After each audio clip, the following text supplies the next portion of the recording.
안녕하세요, 여러분. 우리가 믿는다는 게 그냥 머릿속 생각으로 끝나는 게 아니라 우리가 살아가는 이 현실 자체를 완전히 새롭게 만들어가는 거대한 이야기라는 사실 알고 계셨나요?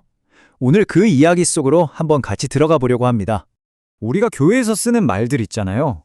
사랑, 믿음, 구원. 다들 똑같은 단어를 쓰는데 과연 진짜 같은 뜻으로 쓰고 있는 걸까요? 같은 단어를 쓴다고 해서 같은 신앙을 고백하고 있다고 말할 수 있을까요? 어쩌면 전혀 다른 이야기를 하고 있는 건 아닐까요? 자, 이 표를 한번 보세요. 이게 진짜 재밌는 부분인데요. 똑같은 단어라도 어떤 이야기 속에서 쓰이느냐에 따라 의미가 180도 달라질 수 있다는 거예요. 예를 들면 조직폭력배들도 의리나 신뢰 같은 말을 쓰잖아요. 근데 그게 우리가 생각하는 그 의미는 전혀 아니죠. 마찬가지로 사랑이나 구원 같은 기독교 용어들도 어떤 큰 그림 안에서 보느냐에 따라 전혀 다른 게 될 수 있다는 겁니다. 그래서 먼저 이 첫 번째 파트에서는요, 우리가 흔히 쓰는 신앙의 언어들이 어떻게 전혀 다른 이야기로 오해될 수 있는지 기독교 메시지에 대한 대표적인 오해 몇 가지를 짚어보겠습니다. 보통 예수님 믿는다고 하면 딱 이 세 가지 중 하나로 생각하기 쉬워요. 첫째, 나 죽으면 천국 가는 티켓 땄다 이거고요. 둘째는 세상을 좀 더 나은 것으로 만들자 하는 일종의 사회운동 같은 거. 마지막 셋째는 내가 좀 더 괜찮은 사람이 되어야지 하는 자기계발 프로그램이죠. 물론 이게 다 틀렸다는 건 아니에요. 근데 이것만으로는 성경이 진짜 말하고 싶어하는 우리 현실 자체를 뒤집어버리는 그 거대한 스토리를 놓치게 된다는 거죠. 자, 그럼 이 모든 오해를 풀고 진짜 이야기로 들어가는 열쇠는 뭘까요? 바로 사도 바울이 썼던 이 결정적인 한마디, 성경대로입니다. 이 성경대로라는 열쇠가 어떻게 복음의 진짜 의미를 확 열어젖히는지 한번 같이 보시죠. 여기서 성경대로라는 말이 그냥 구약에 있는 예언 몇 개가 딱딱 맞아떨어졌다 이런 체크리스트 개념이 아니에요. 그보다 훨씬 더 스케일이 큽니다. 뭐냐면 예수님의 죽음과 부활이 창세기부터 요한계시록까지 이어지는 이 성경이라는 거대한 드라마의 클라이맥스다라는 선언인 거죠. 흩어져 있던 모든 퍼즐 조각이 예수님이라는 그림으로 완성되는 바로 그 순간인 겁니다. 자, 그럼 이제부터 성경이 들려주는 그 장대한 이야기 속으로 한번 들어가 보겠습니다. 이 이야기가 어떻게 우리의 오늘을 완전히 새롭게 해석하게 만드는지 한번 따라와 보세요. 성경 전체를 한 편의 거대한 연극으로 본다면 크게 6막으로 나눌 수 있어요. 완벽하게 좋은 세상으로 시작된 창조가 있었고요. 인간의 반역으로 모든 게 망가지는 타락이 두 번째 막이죠. 하지만 하나님은 포기하지 않으시고 구원을 약속하시는 언약을 세우십니다. 그리고 마침내 그 약속을 이루시기 위해 하나님이 직접 사람이 되어 오시는 성육신 사건이 일어나죠. 이야기의 절정, 바로 십자가에서 모든 죄의 문제가 해결되고 마지막으로 부활과 새 창조를 통해 회복된 세상의 서막이 열리는 겁니다. 와, 정말 엄청난 스케일이죠? 이 모든 이야기의 심장, 그 중심에는 바로 십자가가 있습니다. 십자가는 그냥 비극적인 사건이 아니라 이 모든 구원 드라마의 흐름을 완전히 바꿔버린 결정적인 전환점이에요. 그럼 십자가에서 도대체 무슨 일이 있었던 걸까요? 크게 세 가지로 정리할 수 있는데요.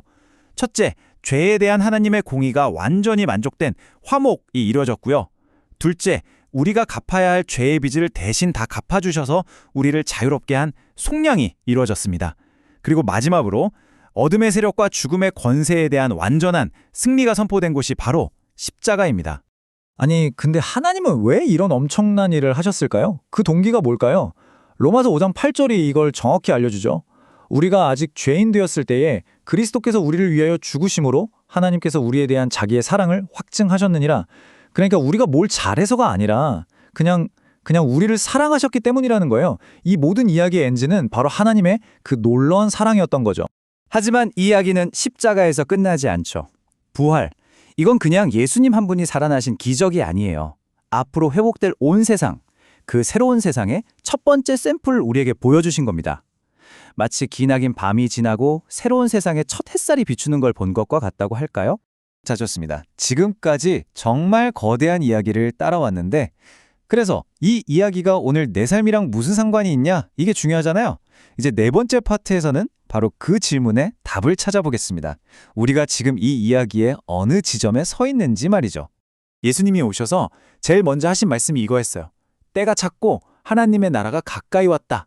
여기서 핵심은 하나님 나라는 우리가 죽어서 가는 저 멀리 있는 곳이 아니라 바로 지금 여기서 믿음으로 살아내는 현재의 현실이라는 겁니다. 바로 이 지점에서 우리가 겪는 신앙의 갈등이 설명됩니다. 이 표를 보시면 우리는 이미와 아직 사이 그 팽팽한 긴장감 속을 살아가고 있어요. 이미 우리는 그리스도 안에서 완전히 새로운 존재가 됐고 하나님 나라 시민권을 얻었죠. 하지만 아직 이 땅에 발을 딛고 살기 때문에 여전히 죄와 싸우고 아프고 슬픈 일을 겪습니다. 이게 왜 중요하냐면요. 여러분이 겪는 갈등이나 힘든 일이 여러분의 믿음이 약해서가 아니라는 거예요. 그게 바로 이 시대를 살아가는 성도의 정상적인 모습이라는 거죠. 이걸 이해하면 좌절하는 대신에 오히려 소망을 가지고 이 현실을 살아낼 힘을 얻을 수 있습니다. 자, 이제 마지막 파트입니다. 이 모든 거대한 성경의 이야기를 믿는다면 우리의 삶은 구체적으로 어떻게 달라져야 할까요? 우리의 삶은 과연 어떤 이야기를 증명해내고 있는지 한번 우리 자신에게 솔직하게 질문을 던져보겠습니다. 세상이 말하는 성공과 하나님 나라가 말하는 가치는 이렇게나 다릅니다. 세상은 더 높이 올라가고 더 많이 갖고 나를 더 드러내라고 하죠. 하지만 하나님 나라는 정반대예요. 섬기고 나누고 나를 희생해서 다른 사람을 사랑하라고 말합니다. 솔직히 우리의 삶은 지금 어느 쪽 가치관에 더 가까운가요? 이 말씀은 미래에 대한 막연한 약속이 아니에요. 지금, 바로 여기, 우리의 현재 상태를 선포하는 겁니다.